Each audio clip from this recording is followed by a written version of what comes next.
Okay, hi everybody.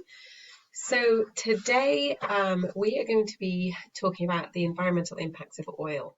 But before I do that, I just wanted to give you sort of an idea of how this is going to go. On each slide, you'll see a number.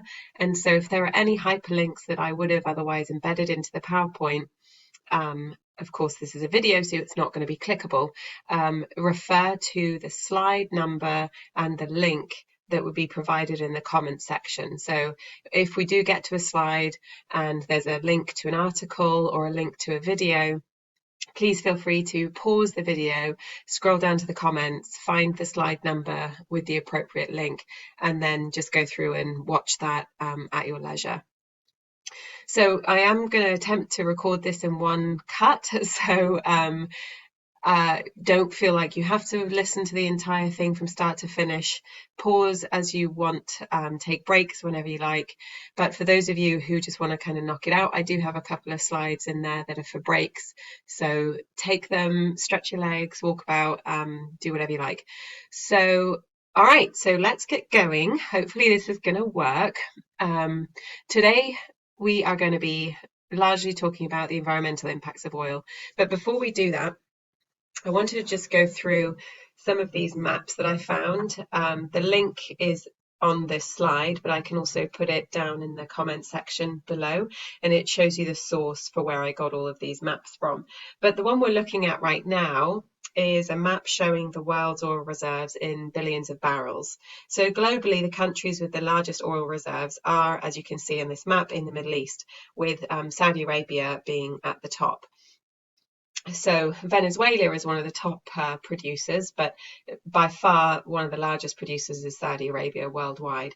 And you can see in the US, we're at 35 billion barrels. And so what they mean by proved oil reserves are well, what it sounds like. So prospectors go out, they drill holes, and they figure out how much oil there is underground in different sort of forms as well. So a lot of times in the Middle East, there are oil reserves, and we have oil underground, as in oil fields underground.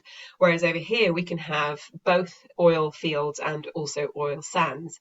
So but by and large, the bulk of the oil reserves in the Middle East are all underground. And so we're looking at the proved numbers. So prospectors are giving their best estimates of how much is available underground.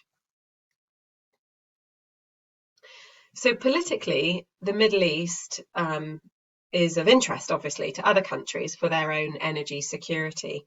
And we'll talk a little bit about that later on. But if we just have a look, see, the Middle East has 55% of the world's proven oil reserves, with Saudi Arabia being the largest. And of that, it's 18% of the world's reserves is in Saudi Arabia for oil. And it accounts for 85% of Saudi's export earnings, which encompasses about 31% of the GDP. So it's a huge industry for Saudi. It contributes largely to their economic structure and also a little bit towards their social ties as well. Finding oil allowed the Middle East countries to become really quite rich, and some countries like the UAE, they almost have a profit share. So if you're a UAE national, whatever oil is extracted, the profits are shared among the people. So, it immediately injected wealth to a lot of people who were otherwise very poor.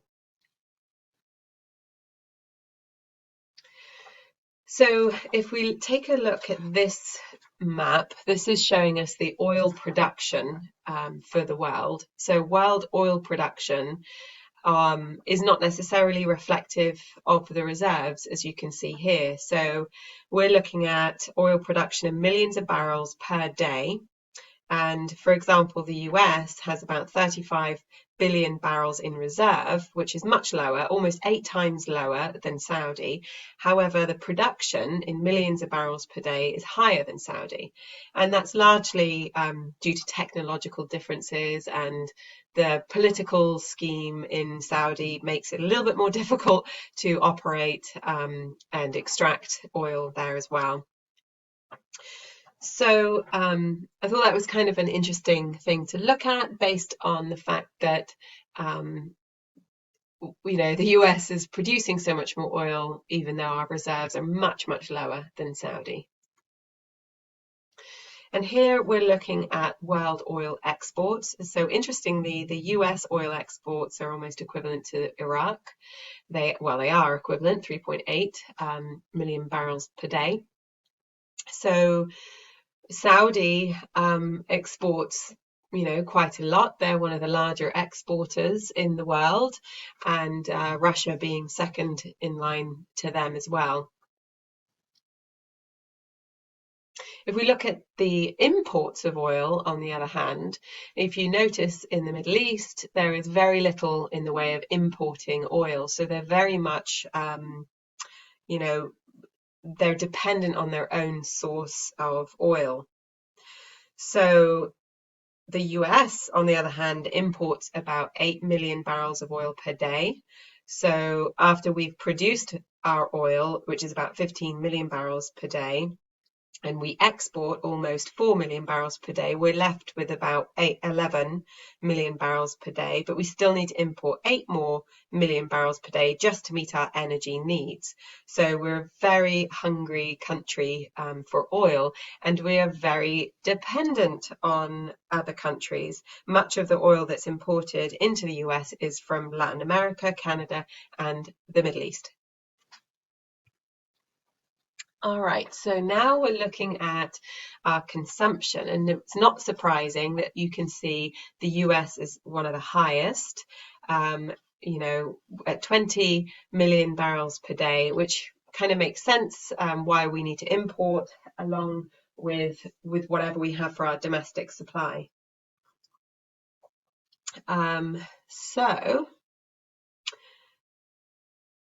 Yeah. Interestingly, the oil consumption in the Middle East as well is pretty low. If you look at Saudi Arabia, they're only at about 3.9. And of course, that has a lot to do with the structure of the country, the population. They're not as developed as some of the other nations that have a much higher carbon footprint. So what does all this mean for how much is left in the world? Studies have shown that at the current rate of global consumption, we have about 54 years before we run out of oil. And the idea as well in these studies is that they're showing we will deplete our proven oil reserves in about 31 years at the current rate of consumption. So this data was taken from a textbook that has some recent published information.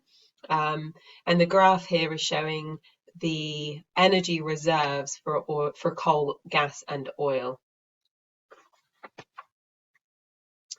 All right, so if we're thinking about how oil impacts the political economy, of course, obviously, there is a huge dependence on oil in the Middle East for their economy. In fact, the majority of the total GDP in the Middle Eastern countries are from the hydrocarbon industry. It's the majority of the total GDP. Libya, for example, the non-oil and non-governmental activities accounts for very little, 0.16% of their GDP. So the majority of their GDP comes from oil and gas. So economies in the MENA region, they're the oil exporting countries. The economies are significantly tied to the price of oil, not surprisingly. And we've learned about, Dr. Eager has talked about the price shocks of oil a little bit in her lectures before this one. And also the social structure is even pinned to the oil industry, as I mentioned before. So there are huge subsidies and lots of jobs created for citizens when the price for oil is high. So that has a different impact on sort of the social structure, right? If you have more money, you spend more and all of that. And it's sort of in an exchange for an authoritarian political system, meaning the subjects in those countries, like I was saying in the UAE, they have a very much a monarchy, so the sheikhs are ruling, and that's an authoritarian political system. But in you know, in exchange for that, they are given a share of the profits for that country. So, you know, it can be a win-win for whoever is in power there. Okay, so here we have our first hyperlink. This is an article, which is a really nice article. It gives some very cool historical pictures of what it looked like back in the early or mid 1900s during oil exploration. But so if you want to take a break right now and go down and find that link, you're welcome to go and have a look and scroll through some of those pictures. This one here was taken from that article. It was taken in about 1950.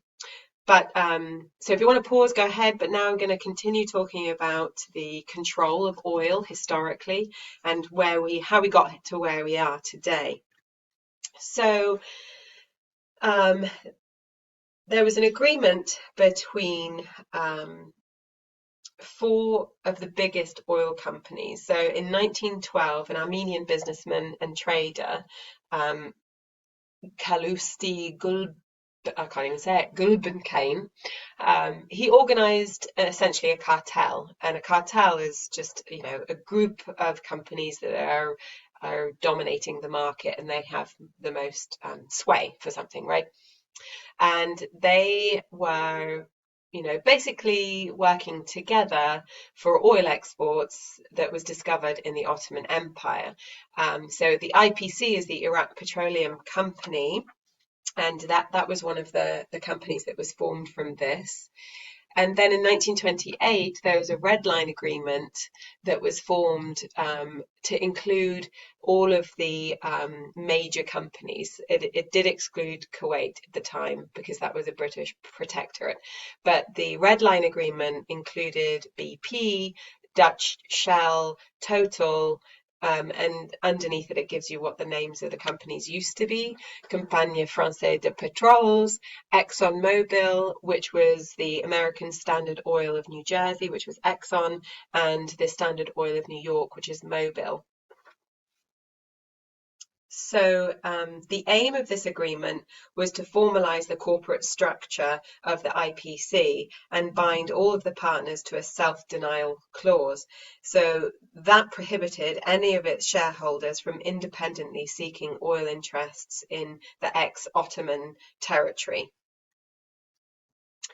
Oh, you can't really see that, it's cut off, but it was, what I just said, formalizing the corporate structure, and it controlled about 71% of the market for crude oil worldwide. So it was a really influential agreement between the companies in the Middle East. So that was sort of the beginning of the control of oil. The Seven Sisters was again another group of companies that came together, and they ended up controlling about 85% of the industry, dominating the global petroleum industry from the mid-1940s to the mid-1970s. And so here we have a list. There's 7 companies that were involved in this, and they were the next kind of cartel, and really were dominating the market for oil prices at that time. And then we get to OPEC. And so OPEC is the Organization of the Petroleum Exporting Countries. It was founded in 1960 in Baghdad by the first 5 members. So here we have Iran, Iraq, Kuwait, Saudi and Arabia, and Venezuela. They were all the founding members of OPEC. It's been headquartered since then, since 1965 in Vienna, Austria. And let's see. So yeah, there's 5 Middle East countries, 7 African countries, and 1 South American country currently. There are currently 13 members, which account for about 44% of global oil production and 81.5% of the world's proven oil reserves. So they're really well organized. Well, yes, we'll say that. They're a well-organized and very influential group that dictate the prices of oil. Just recently, Qatar left OPEC in January of 2019, and Ecuador has announced that they will leave